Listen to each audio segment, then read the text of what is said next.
The beautiful truth is where there's a problem, the solution is also already there. Cause and effect happen simultaneously.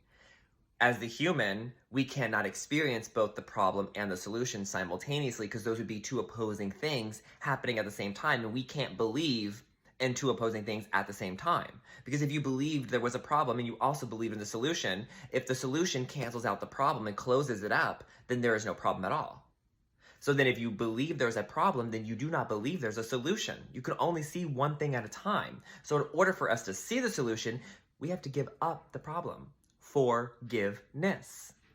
Cause and effect are simultaneous. To give is to receive. It's the same thing, simultaneous. So when you give up something to spirit, to your higher consciousness, to higher self, you're going to get higher perception of the experience. It's us, the ego, that wants to create its own reality and truth and its own narration, its own convictions from its own belief systems. I believe it's a problem because the ego wants to believe there's a problem so it can create upset and suffering. So it can maintain separation by saying, this is not what I want. I'm a victim. I'm the effect. This is not what this person should be doing, not what I should be doing, whatever the evaluation is. It's some kind of problem that you've identified and you want to guilt, shame, and label it as such. So we want to forgive all of that. We want to genuinely, willingly give this up so then we can be able to be in the space of openness, resetting ourselves, looking at the situation anew without the underlining belief or lens that there is a problem. You want to be able to be clean slate so then you can be given the solution to you and your perception. This is all a game of perception. It's not a game of truth or not truth, problems and solutions. It's what we're narrating reality as, which is creating a problem, and we can see the same reality through the lens of peace and contentment, which would be a solution.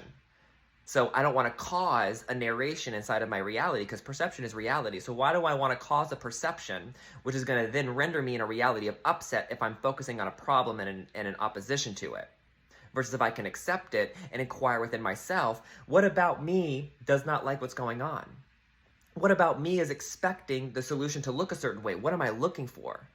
What am I specifically telling myself?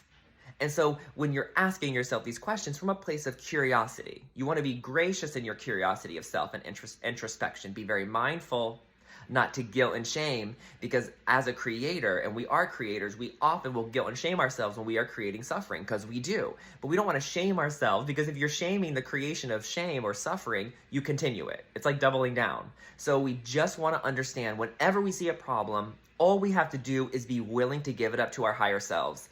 Higher self, help me forgive my conviction that this is the truth and help me see this differently. And when you are at peace, you will.